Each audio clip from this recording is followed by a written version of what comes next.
அன்பினர்களே, நாம் நேற்று ஒரு செய்தியை கொடுத்திருந்தோம் இல்லையா?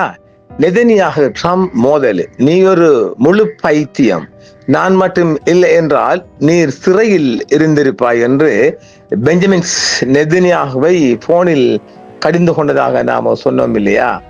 அந்த செய்தியை இன்று வெள்ளிக்கிழமை அமெரிக்க அதிபர் டொனால்ட் ட்ரம்ப் அவர்கள் உறுதிப்படுத்தி இருக்கின்றார்கள். அவருடைய ட்ரூத் சோசியலே போட்டிகர் என்னவாம், நெதனியாகவே பைத்தியம் என்றேன் உறுதிப்படுத்தினார் ட்ரம்ப். இதப்படி கேவலமாயிட்டு மனுஷன். அமெரிக்க அதிபர் டொனால்ட் ட்ரம்ப் அவர்கள் இஸ்ரேல் பிரதமர் பெஞ்சமின் நெதனியாகவிடம் தொலைபேசியில் பேசிய போது அவரை பைத்தியம், கிரேசி என்று குறிப்பிட்டதை தானே உறுதிப்படுத்தி இருக்கின்றார். இந்த சம்பவம் குறித்த முக்கிய தகவல்களாக, லெபனானில் ஹிஸ்புல்லா அமைப்பினருக்கு எதிராக இஸ்ரேல் மேற்கொண்ட தீவிரமான இராணுவ நடவடிக்கைகள் மற்றும் பெய்ரூட் மீது தாக்குதல் நடத்த இஸ்ரேல் திட்டமிட்டது தொடர்பாக இரு தலைவர்களுக்கும் இடையே மிகவும் காரசாரமான தொலைபேசி உரையாடல் ஒன்று நடைபெற்றிருந்தது. மிராண்டா ட்ரைவ் என்ற பத்திரிகையாளரின்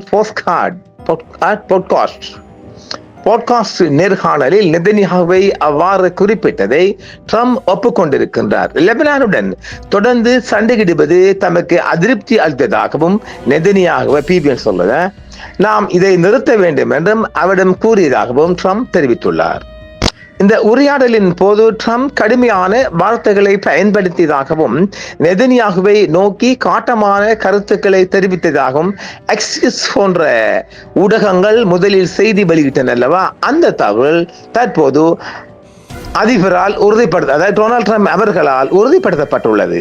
இவ்வளவு கருத்து வேறுபாடுகள் இருந்தாலும் தமக்கு நெதனியாகுக்கும் இடையே நல்லுறவு நீடிப்பதாகவே ட்ரம்ப் அந்த நேர்காணலில் குறிப்பிட்டுள்ளார். தாங்கள் இருவரும் போர்க்கால தலைவர்கள் என்றும், அதாவது வார் டைம் லீடர்ஸ் என்றும் தொடர்ந்து இணைந்து பணியாற்றுவதாகவும் அவர் கூறியுள்ளார். சுருக்கமாக சொன்னால், ஊடகங்களில் வெளியான இந்த தகவல் வதந்தி அல்ல. ட்ரம்ப் இதனை ஒரு பேட்டியில் உறுதிப்படுத்தி இருக்கின்றார். இந்த விவகாரம் குறித்து இஸ்ரேல் பிரதமர் பெஞ்சமின் நெதன்யாகு மிகவும் அமைதியாகவும் ராஜதந்திர ரீதியாகவும் பதிலளித்துள்ளார். ட்ரம்ப் தன்னை விமர்சித்ததாக வெளியான செய்திகளை பெரிதுபடுத்தாமல் அவர் சிம்பிளாக சொல்லுகின்றார், மானஸ்தன் தந்திரோபாய கருத்து வேறுபாடுகள், அதாவது என்ன சொல்லாது, அந்த டாக்டிக்கல் டிஸ்அக்ரிமெண்ட்ஸ் என்று சொல்லுகின்ற ஒரு பேட்டி இல்லை.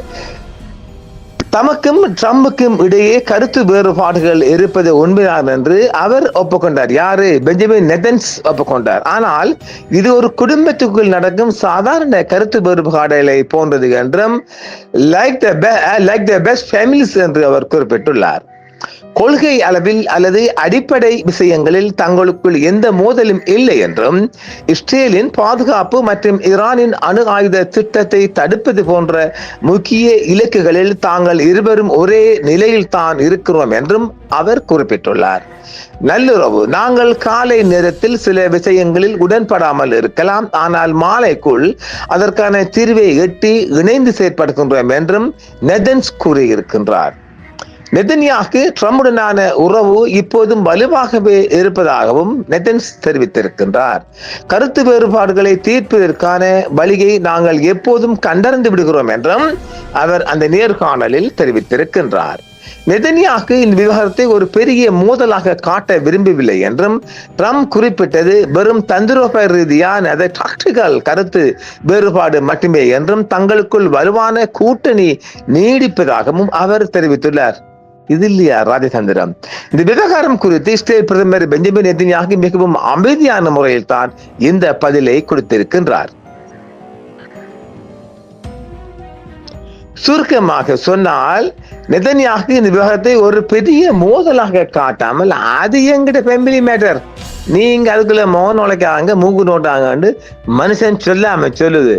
தந்திரண்டா இது இல்லையா ராஜதந்திரம்? அதெல்லாம் ஏதாவது அரசியல்வாதிகளுக்கு ரோசம், மானம், வெக்கம் இருந்தா அவங்களெல்லாம் எப்பவே செத்திரிப்பான்ல மானஸ்தான்கள். அது நம்ம ஊருக்குள்ளேயும் சரி, எந்த ஊருக்குள்ளேயும் சரி, எல்லா ஊருக்குள்ளேயும் அரசியல்வாதி கண்டா அது எப்படிடா இருக்குது? ரோசம், மானம், அது எவ்வளவு கிலோ யார கடையில கிடைக்கும்? அந்த மாதிரி தான் பாக்குறான்.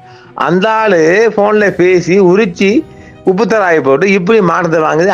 அது எங்கிட்ட பெஸ்ட் அமெரிக்கா நடக்க சம்பவம். நீங்க எல்லாம் ஒண்ணு கொள்ளாங்க சொல்லுதனால் இதை விட ரோசம், மானம், வெக்கம், சூடு, சோனம் எங்கப்பா இருக்குது?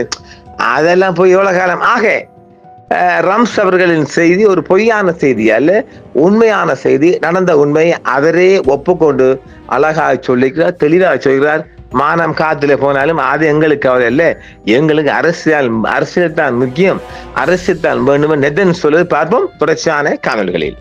என்றும் உங்களுடன் சன்ரைஸ் இந்தியா டிவி சப்ஸ்கிரைப் பண்ணுங்கள், பெல் பட்டனையும் கிளிக் செய்யுங்கள். உங்கள் ஆதரவே எங்கள் சேவை. ஆதரவு தாருங்கள், அரவணைப்போம். மறக்காம சர்ப்ரைஸ் பண்ணுங்க. தேங்க்யூ.